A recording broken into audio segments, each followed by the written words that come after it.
राजधानी में हमारा जो ट्रांसपोर्ट सेक्टर है, हमारी कोशिश है कि वो वर्ल्ड क्लास होना चाहिए। दुनिया के जो सबसे विकसित देश हैं, हमारे देश का ट्रांसपोर्ट सेक्टर, हमारे देश की राजधानी का ट्रांसपोर्ट सेक्टर उसके कंपेरेबल होना चाहिए। दिल्ली में ट्रैफिक बहुत ज़्यादा है। उसका एक बड़ा कारण है कि दिल्ली की सड़कों के ऊपर कार और स्कूटर बहुत हैं, प्राइवेट व्हीकल्स बहुत ज़्यादा हैं। अगर हमें कार और स्कूटर पे ट्रैवल करने वाले लोगों को पब्लिक ट्रांसपोर्ट पे लेके जाना है, तो हमें पब्लिक ट्रांसपोर्ट को कंफर्टेबल, सेफ और टाइम के अकॉर्डिंग चले, ये हमें सुनिश्चित करना होगा। सबसे बड़ा रेवोल्यूशन दिल्ली के ट्रांसपोर्ट सेक्टर में तब आया था जब दिल्ली में मेट्रो शुरू हुई थी। बहुत सारे ऐसे लोग जो मिडिल क्लास के लोग हैं, इवन अपर मिडिल क्लास के भी लोग हैं, उन लोगों ने अपनी अपनी गाड़ियां छोड़ के और मेट्रो से जाना शुरू किया। इससे दिल्ली की सड़कों पे काफ़ी व्हीकल्स की कमी आई थी। लेकिन धीरे धीरे over a period of time अब मेट्रो को भी 22-23 साल हो गए, 25 साल हो गए। धीरे धीरे दिल्ली की सड़कों पे फिर से ट्रैफिक बहुत ज़्यादा बढ़ गया है। मेट्रो खचाखच भर गई हैं, जिसकी वजह से एक रिपल्सिव इफेक्ट है कि जिन लोगों ने मेट्रो में जाना शुरू किया था, मेट्रो में जगह नहीं मिलती, बैठने की जगह नहीं मिलती, खचाखच भरी रहती है, वो आराम नहीं है। सो वापस लोग अपनी गाड़ियों पे आ गए, वापस लोग अपने स्कूटर पे आ गए। दिल्ली में बसें हैं, दिल्ली की डीटीसी की बसें हैं, क्लस्टर बसें हैं। वो बसेस लोअर मिडिल क्लास तक इस्तेमाल करते हैं लोग। बसेस एसी बसेस भी हैं, लेकिन बसेस में सीट की कोई गारंटी नहीं है। वो वाला कंफर्ट नहीं है जो एक अपर मिडिल क्लास या मिडिल क्लास एक्सपेक्ट करता है। उसको देने के लिए एक स्कीम के ऊपर हम पिछले 4-5 साल से काम कर रहे हैं। प्रीमियम बसेस हम लाने की कोशिश कर रहे थे दिल्ली में। ये अपनी तरह का पहला एक्सपेरिमेंट है पूरे देश के अंदर। इस तरह की प्रीमियम बसेस पूरे देश में कहीं एक स्कीम के तहत कहीं नहीं चलाई गई हैं। इसको एक स्कीम बनाई है हमने, Delhi motor vehicles licensing of aggregate premium buses scheme, aggregator. तो प्रीमियम बसेस के एग्रीगेटर स्कीम हम लेके आ रहे हैं। ये प्रीमियम बसेस जो हैं ये कंफर्टेबल होंगी, 2x2 की बसेस होंगी, एयर कंडीशनड होंगी। इनके अंदर बसों में वाईफाई होगा, जीपीएस होगा, सीसीटीवी होगा, पैनिक बटन होगा और सीट की बुकिंग जो है वो ऐप बेस्ड या वेब बेस्ड होगी। कोई भी खड़ी सवारी अलाउ नहीं की जाएगी, आपको शर्तिया तौर पे सीट मिलेगी।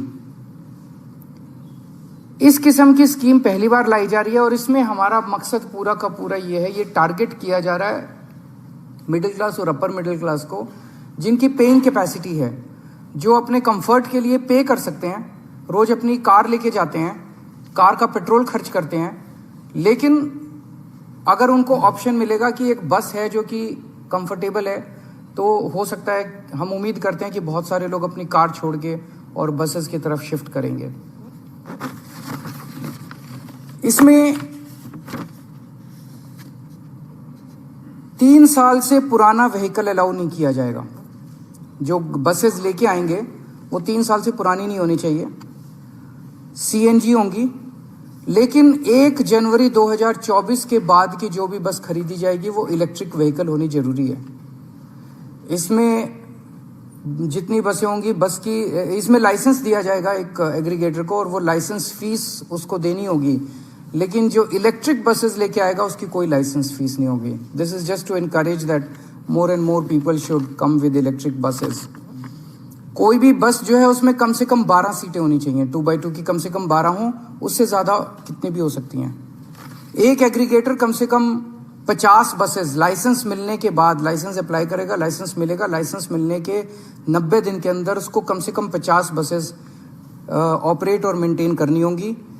सबसे खास बात इस स्कीम की ये है कि रूट्स हम नहीं देंगे, रूट्स एग्रीगेटर हर बस के खुद डिसाइड करेगा ऑन द बेसिस ऑफ जहाँ ज़्यादा ट्रैफिक है वहाँ पे ज़्यादा बस चलेंगी।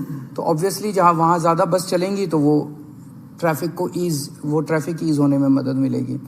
तो वो रूट्स खुद डिसाइड करेगा, खुद सेलेक्ट करेगा, हमें इन्फॉर्म कर देगा, दिल्ली सरकार को केवल इन्फॉर्म करेगा। फेयर भी वो खुद डिसाइड करेगा, मार्केट डिसाइड करेगी फेयर। हमारी एक ही शर्त है कि डीटीसी का जो फेयर है उससे ज़्यादा होना चाहिए। ऐसा ना हो कि डीटीसी से कम फेयर, इसके डीटीसी से ज़्यादा फेयर होना चाहिए। बाकी उसका जो भी है, जो मार्केट फेयर देने के लिए तैयार है, वो फेयर चार्ज कर सकता है। जैसे मैंने कहा, केवल मोबाइल से या वेब बेस्ड बुकिंग होगी, ऐप बेस्ड या वेब बेस्ड बुकिंग होगी। सीट्स आपको शर्तियाँ मिलेगी और सारी पेमेंट्स डिजिटली करनी होंगी। ये सारी बसेस, इनका एक लोगो और एक यूनिफॉर्म कलर कोड वगैरह हम कर रहे हैं। और बस के अंदर एग्रीगेटर जो है वो अपना एडवर्टाइज कर सकता है और उस एडवर्टाइजमेंट से बस के अंदर वो रेवेन्यू कलेक्ट कर सकता है। इस स्कीम को आज हम एलजी साहब के पास भेज रहे हैं। जैसा आप लोग जानते हैं, दिल्ली की जो एडमिनिस्ट्रेटिव व्यवस्था है, एलजी साहब को ये तय करना है कि वो इस स्कीम को राष्ट्रपति को रेफर करेंगे या दिल्ली सरकार को आगे बढ़ने की इजाज़त देंगे। दिल्ली सरकार ने अपनी स्कीम फाइनल कर दी है। अब ये राष्ट्रपति इनके पास जाएगी, एलजी साहब के पास। एलजी साहब या तो इसको राष्ट्रपति को, अगर असहमत है तो राष्ट्रपति को रेफर करेंगे, पर मुझे उम्मीद है कि पब्लिक वेलफेयर की स्कीम है वो क्यों करेंगे। दूसरा, एलजी साहब से आने के बाद इस स्कीम को हम पब्लिक फीडबैक के लिए हम इसको 1 महीने के लिए वेबसाइट पे डालेंगे, ताकि जनता जो भी फीडबैक देना चाहे जनता फीडबैक दे, और जनता के फीडबैक के आधार पे अगर कुछ माइनर चेंजेस इसके अंदर करने हुए तो चेंजेस करके इसको जल्द से जल्द लागू किया जाएगा। मैं समझता हूँ कि ये दिल्ली ने पूरे देश के ट्रांसपोर्ट सेक्टर के लिए एक मील का पत्थर साबित होगा। अगर कोई क्वेश्चंस आपके हैं तो। ये उससे अलग है। मोहल्ला बसेस तो हम ही चला रहे हैं, सरकार चला रही है। ये सारा का सारा प्राइवेट है। हमने तो एक स्कीम बना दी, अब स्कीम में जो भी आएगा वो चलाएगा इसको। महिलाओं के लिए अलग से नहीं है, तो मतलब मार्केट ड्रिवन है। खबर आज आपने ट्वीट भी करी कि जो बेल मिली है तो लोगों को लीगल स्कैम में, उसको लेकर आप किस तरीके से उसको देखते हैं, और खासकर क्योंकि बीजेपी अभी भी निशाना साध रही है आप लोगों का लीगल स्कैम है। देखिए, हम शुरू से कह रहे थे कि दिल्ली के अंदर कोई भी किसी तरह का कोई शराब घोटाला नहीं हुआ। आम आदमी पार्टी एक कट्टर ईमानदार पार्टी है। पूरे देश को आम आदमी पार्टी पे और उसके नेतृत्व की ईमानदारी के ऊपर कट्टर भरोसा है। उसको, छवि को खराब करने के लिए ये पूरा का पूरा षड्यंत्र रचा गया, जिसका नाम इन्होंने दिया दिल्ली शराब घोटाला। इसमें क्या आरोप लगाया इन्होंने आरोप लगाया कि कोई साउथ लॉबी है, उस साउथ लॉबी ने आम आदमी पार्टी के लोगों को 100 करोड़ रुपए की रिश्वत दी। ये एक आरोप बीजेपी वालों ने लगाया। सीबीआई और ईडी ने भी कोर्ट में कहा है और उन्होंने माना है कि 100 करोड़ में से 70 करोड़ का उनके पास कोई सबूत नहीं है। वो खुद कह रहे हैं कि 70 करोड़ का उनके पास कोई सबूत नहीं है। 30 करोड़ रुपए इन लोगों का कहना है, कोई राजेश जैन है कि राजेश जोशी, कोई राजेश जोशी 30 करोड़ रुपए साउथ से लेके दिल्ली लेके आया और दिल्ली में उसने आम आदमी पार्टी के नेतृत्व को ये 30 करोड़ रुपए दिए। ये सीबीआई और ईडी ने आरोप लगाया। ये बस इनके पास यही सबूत है कि किसी ने, गवाह ने गवाही दी है कि राजेश जोशी 30 करोड़ रुपए। अब 6 मई को जो कोर्ट का ऑर्डर आया, उस कोर्ट के ऑर्डर में लिखा है कि राजेश जोशी एक भी पैसा लाने का कोई सबूत नहीं है, कि राजेश जोशी कोई एक भी पैसा साउथ लॉबी से लेके दिल्ली में लेके आया। 30 करोड़ तो दूर की बात है। तो जब राजेश जोशी एक भी पैसा लेके नहीं आया, साउथ वालों ने पैसा दिया नहीं, आम आदमी पार्टी के नेतृत्व को पैसा मिला नहीं, तो सारा का सारा केस तो खत्म हो गया। इसका केस क्या बचा? ना रिश्वत ली गई, ना रिश्वत दी गई। कोर्ट के उसमें साफ साफ राजेश जोशी को जो बेल मिली है वो इसी आधार पे मिली है कि राजेश जोशी साउथ वालों से कोई पैसा लेके आया, इस बात का कोई सबूत नहीं है। तो सब खत्म हो गया। दूसरा आरोप इन्होंने ये लगाया कि 100 करोड़ रुपया जो ये रिश्वत ली गई, ये गोवा के चुनाव में खर्च की गई। गोवा में आम आदमी पार्टी ने जितने लोगों से काम कराया, पर्चे छपवाए, होर्डिंग लगवाए, जो भी जितने वेंडर्स थे, हमारे सारे वेंडर्स पे रेड मार ली इन्होंने। सीबीआई ने पिछले 6 महीने में सबको गिरफ्तार कर लिया। सारी जांच वांच गोवा के चुनाव की करने के बाद अब ईडी और ये इस नतीजे पे पहुंचे हैं कि कुछ 19-20 लाख रुपए आम आदमी पार्टी ने कैश में खर्च किए। ये तो बहुत बड़ा हमारे लिए ईमानदारी का सर्टिफिकेट है। सीबीआई और ईडी का कहना है कि पूरे गोवा चुनाव में आम आदमी पार्टी ने केवल 19 लाख या 20 लाख के करीब रुपए कैश में खर्च किए, बाकी सारे चेक में खर्च किए। 100 करोड़ तो बहुत दूर की बात। तो ऐसी कौन सी पार्टी है इस देश के अंदर जो केवल 19 लाख रुपए एक स्टेट के चुनाव में कैश में खर्च करती है? तो सीबीआई और ईडी ने तो सबसे बड़ा सर्टिफिकेट दे दिया आम आदमी पार्टी को कि केवल 19 लाख रुपए, उसका भी अकाउंट वगैरह मांगेंगे तो दे देंगे, 19 लाख रुपए केवल कैश में खर्च किए, वहां भी कुछ नहीं। ना रिश्वत आई, ना रिश्वत खर्च हुई, ना रिश्वत ली गई, ना रिश्वत दी गई। तो बेसिकली एक कहानी बनाई गई। उस कहानी को प्रधानमंत्री जी की तरफ से सीबीआई और ईडी को दिया गया और कहा गया कि अब इसके इर्द गिर्द सबूत मैन्युफैक्चर करो, एविडेंस मैन्युफैक्चर करो। ईडी ने जाके कोर्ट में कहा कि मनीष सिसोदिया ने 14 फोन तोड़ दिए। बाद में जांच करने पे पता चला कि 14 के 14 फोन तो हैं, उनमें से 5 फोन तो इन्हीं लोगों के पास हैं। तो झूठ बोला ईडी ने। ईडी पे मुकदमा चलना चाहिए झूठ बोलने का। झूठ बोल के मनीष सिसोदिया की बेल नहीं होने दी। ईडी ने चार्जशीट फाइल की जिसमें कहते हैं संजय सिंह का नाम डाल दिया चार्जशीट के अंदर। जब संजय सिंह ने धमकी दी मैं तुम्हारे ऊपर मुकदमा करूंगा, तो कहते गलती हो गई जी, गलती से नाम आ गया संजय सिंह का, गलती से अनुराग ठाकुर का नाम नहीं आया, गलती से संबित पात्रा का नाम नहीं आया, संजय सिंह का नाम कैसे आ गया? तो गलती से थोड़ी आया। प्रधानमंत्री कार्यालय ने बोला कि संजय सिंह का नाम डालो, उन्होंने संजय सिंह का नाम डाल दिया। उनको ये भरोसा नहीं था कि संजय सिंह ईडी को भी धमका देगा। ईडी पूरे देश में नोटिस जारी करती है, जिसको नोटिस मिलता है उसकी पैंट गीली हो जाती है।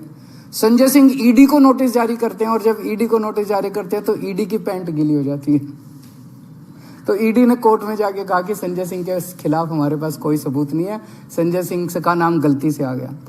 फिर 5 कम से कम ऐसे गवाह हैं जिन्होंने कोर्ट में कहा कि हमसे मारपीट की गई, हमसे प्रताड़ना की गई, मानसिक तौर पे प्रताड़ित करके हमको झूठे बयान दिलाए गए। वो अपने बयान से पलट गए। एक आदमी का तो इतना मारा कि उसका कान का पर्दा फट गया। ये जांच हो रही है,